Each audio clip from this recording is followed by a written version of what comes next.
The next phylum that we are going to discuss is Phylum Cnidaria, and what you see over here is a very common sight if you watch the Discovery Channel sort of TV material, and in the aquariums also you would find this sight, and this is a jellyfish. Okay, it is a strong predator, you must be knowing, not to be taken lightly. This is responsible for many human deaths in Australian beaches. So why? Because it is having strong poisonous tentacles which are present, and just see the picture and keep in mind. Now what we have to talk about this phylum is, first is that its name is Cnidaria. Why its name is Cnidaria?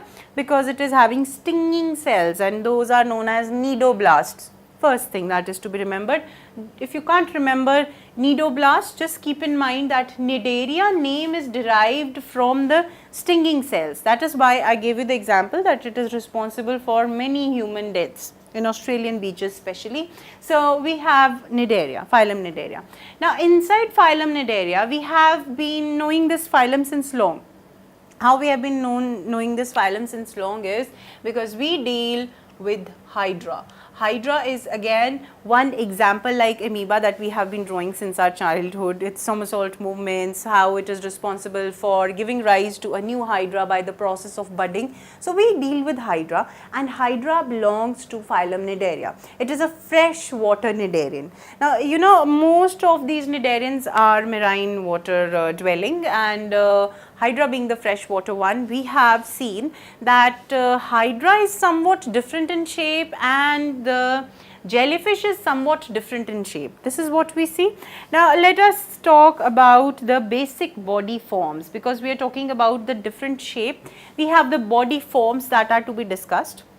You see, there are two types of forms that we have. Now this somewhat looks like Hydra, that is the polyp form. So the first form is polyp form, okay, and the second form is Medusa form. Now before we understand Polyp and Medusa's basic difference apart from their arrangement, as you can see here the mouth is anterior, here the mouth becomes posterior, the body is opposite to what it is present, it could be attached to the substratum. This is free floating, it is free floating in the ocean, and it is having tentacles downwards. Over there we have the tentacles which are present upwards. There is a gastrovascular cavity. As we had the cavity, water canal system and spongocoel, that was the cavity of sponges. Over here we have the gastro, that means food, vascular means for other water and rest of the fluids, gastrovascular cavity which is present, and this gastrovascular cavity is having the other name, that is coelentron.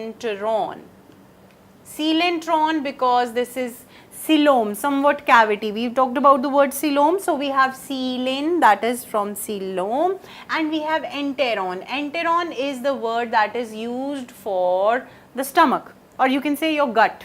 Okay, so we have the gastrovascular cavity, otherwise called coelentron, and the other name for this phylum is coelentrata. Okay. So we are dealing with the coelentrates because they have gastrovascular cavity. Now over here the arrangement could be polyp or it could be medusa. It is quite clear from the diagram itself what would be the difference between polyp and medusa. Polyp happens to be a Hydra. We can take the example of Hydra. This is medusa, that is the example of jellyfish, and the name, scientific name for jellyfish is Aurelia. Okay, we have other examples like sea anemone. Sea anemone is the example of polyp. Then we have the example of Portuguese man of war, or the other name is Physalia. All these are examples of Phylum Cnidaria.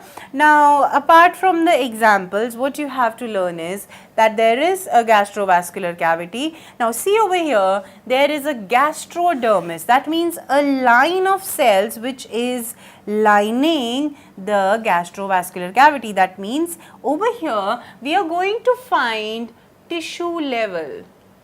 if we are seeing a cavity, if we are seeing lining of tissue, then we are going to see tissue level as well. So, we have the tissue level, that means the cells are arranged into two different layers. The outer layer gives the body shape and the inner layer that forms the gastrodermis. What you see over here is that the outer layer is epidermis, that means there is a layer of cells which is present outside the body, which is giving it the outer body surface, and inside the gastrovascular cavity is lined by another type of layer of cells that is known as gastrodermis. And as we know, the reproduction in these organisms is done by budding, as in the case of Hydra. Otherwise, they have those sexual mechanisms as well.